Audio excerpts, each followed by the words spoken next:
बिस्मिल्लाहिर्रहमानिर्रहीम। Dear students, हम autonomic nervous system पढ़ रहे हैं। आज का जो टॉपिक है हमारा है वो न्यूरोमस्कुलर ब्लॉकर। आपको पता होना चाहिए कि न्यूरोमस्कुलर ब्लॉकर का मतलब क्या है कि न्यूरॉन्स और नर्व के एंडिंग में और जो मसल ऑर्गन है उसकी मेम्ब्रेन के दरमियान जो कनेक्शन होता है, ठीक है, तो उसे न्यूरोमस्कुलर जंक्शन कहते हैं। ठीक है, तो यहाँ से नर्व इम्पल्स जो है वो नर्व से मसल में जाएगी तो मसल में कंट्रैक्शन होगी। तो इसका मतलब ये हुआ कि जब हम इस न्यूरोमस्कुलर जंक्शन को ब्लॉक कर देंगे तो नर्व इम्पल्स आगे नहीं जाएगी और मसल की डिपोलराइजेशन नहीं होगी और मसल रिलैक्स हो जाएगा। अब सवाल ये पैदा होता है कि ये हमें चाहिए कब होता है। देखिए बेटा, जब भी हम सर्जरी करता है तो वो मसल जब रिलैक्स होते हैं तो रिलैक्स होने चाहिए। जब हम एनेस्थीसिया देते हैं तो उसकी 4 स्टेजेस आती हैं। जो तीसरी स्टेज है वो मसल रिलैक्सेंट है, उसके अगली जो है वो कोमा पैरालाइज किया जाती है, तो वो पैरालाइज में नहीं जाने देगा। तो वो किस पेशेंट को किस स्टेज में रखेगा? तीसरी में, कि वहाँ रिलैक्सेशन हो। ठीक है, तो और वो एक तो वो लॉस ऑफ सेंसेशन भी हो और साथ में उसके मसल जो है ईजिली जो है वो ऑपरेट सर्जन कर सके। मसल जैसे ऑर्थोपेडिक सर्जन है तो उसको ऑपरेट ईजिली कर सकेगा। ठीक है मेरे बच्चे, तो इसलिए न्यूरोमस्कुलर जंक्शन में 2 तरह के होते हैं। कितने तरह के होते हैं? 2 तरह के न्यूरोमस्कुलर जंक्शन है। एक है डीपोलराइजिंग और एक है नॉन डीपोलराइजिंग। ठीक है, नॉन डीपोलराइजिंग में जो एग्जांपल है वो है अपना, देखिए वो उसकी एग्जांपल है हमारे पास ट्यूबोक्यूराकरीन है। ठीक है, तो अब ये एक नॉन डीपोलराइजिंग ड्रग है। ठीक है, और ये इनहिबिट, ये क्या करता है? ये निकोटिनिक रिसेप्टर्स जो हैं उनको क्या कर देता है? इनहिबिट करता है। यहाँ पे एसिटाइल कोलिन ने भी काम करना है। ठीक है, तो अगर वो करता तो डिपोलराइजेशन मसल कंट्रैक्शन होती, लेकिन ये जो क्यूराकरीन है तो ये जब इसके ऊपर इनहिबिट कर देगी तो एसिटाइल कोलिन काम नहीं कर सकेगी। तो ये इसका मतलब है कॉम्पिटिटिव है। ये क्या है? कॉम्पिटिटिव है। तो जाहिर है कि जब ये बाइंड हो जाएगी तो मसल रिलैक्स हो जाएंगे, मसल कंट्रैक्शन ख़त्म हो जाएगी, मसल रिलैक्सेशन हो जाएगी। ठीक है, क्लियर है। और ये बेसिकली कॉम्पिटिटिव, इन दोनों में कंपटीशन है।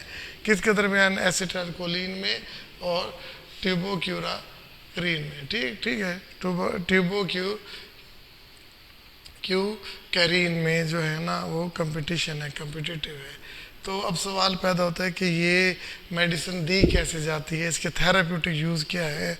तो थेराप्यूटिक यूज़ ये है कि ये जो ये एनेस्थीसिया है, एनेस्थीसिया के साथ दिया जाता है ताकि उसमें क्या हो, एनेस्थीसिया के ताकि मसल रिलैक्स हो। इसके अलावा ये इंट्यूबेशन फैसिलिटेट करता है। और अगर फार्माकोकाइनेटिक की बात करते हैं तो ये ड्रग जो है वो आईवी दी जाती है। ठीक है, तो इसकी ये है कि क्योंकि ये सेल मेम्ब्रेन को क्रॉस नहीं कर सकता और ना ही ये ब्लड ब्रेन बैरियर को क्रॉस कर सकता है, तो ये ब्लड ब्रेन बैरियर को भी क्रॉस नहीं करता, तो ये लीवर में मेटाबोलाइज्ड नहीं होती। ठीक है, और ये इजीली अनचेंज्ड फॉर्म में ये यूरिन में एक्सक्रीट आउट हो जाती है। क्लियर? कोई पूछ लेना ट्यूबोक्यूराकरीन जो है ये मेटाबोलाइज होती है, तो आप कहेंगे ये मेटाबोलाइज्ड नहीं होगी बल्कि अनचेंज फॉर्म में यूरिन में एक्सक्रीट आउट हो जाएगी। क्लियर? आप देखिए ये भी पढ़ ली। इसके अलावा हमारे पास है सक्सिनाइल को ए। सक्सिनाइल को ए बेसिकली एनालॉग है। ये क्या है? एनालॉग है। इसका स्ट्रक्चर बिल्कुल एसिटाइल कोलिन की तरह, बिल्कुल एसिटाइल कोलिन की तरह ही है। एसिटाइल कोलिन क्या करेगा? जब वो अपने निकोटिनिक रिसेप्टर्स पे अटैच होगा तो वो मसल कंट्रैक्शन करेगा। ठीक है, तो इसका मतलब है जब ये जो सक्सिनाइल को है, और फिर आपको पता है कि एसिटाइल कोलिन को हटाने के लिए, रिप्लेस करने के लिए कौन आता है? कोलिन एस्ट्रेज एंजाइम आता है। ठीक है, क्लियर हो गया ना? अब सक्सिनाइल को ए रिसेप्टर को अटैच हुआ और डिपोलराइजेशन का अमल शुरू हो गया। अब एसिटिकोलिन एस्ट्रेज के ऊपर काम नहीं कर सकते, तो इसकी अटैचमेंट प्रोलॉन्ग्ड हो जाएगी। अटैचमेंट प्रोलॉन्ग्ड हो जाएगी तो डिपोलराइजेशन भी प्रॉब्लम ये भी एक है, तो फिर वो सेंसिटिविटी ख़त्म हो जाती है अगर ज़्यादा डीपोलराइजेशन हो जाए। तो attach for longer duration constantly होता है, तो जिसकी वजह से क्या था, शुरू में जब ये शुरू में ड्रग अटैच होती है ना, तो उस वक्त एक मसल ट्विस्ट होते हैं, इतनी स्पीड से होते हैं कि जी जैसे ये करवाल पड़ जाते हैं। तो ये मसल ट्विचनिंग होती है, और उसके बाद फ्यू मिनट्स के बाद मसल जो है वो पैरालाइज हो जाते हैं। क्या हो जाते हैं? और पैरालाइज का मतलब क्या हो गया कि रिलैक्स हो जाते हैं। अच्छा, ये ना गैंग्लियनिक ब्लॉकर नहीं है। गैंग्लिया जहाँ दो न्यूरॉन के तरफ निकोटिनिक रिसेप्टर्स हैं, उनको ये ब्लॉक नहीं करती, उनके ऊपर ये अमल नहीं करती, और अगर हाई डोज पे ये उस पर अमल कर लेती है। थेराप्यूटिक एक्शन इसका वही है, ठीक है ना। तो रैपिड ऑनसेट ऑफ एक्शन है, लेकिन ड्यूरेशन ऑफ एक्शन इसका शॉर्ट है।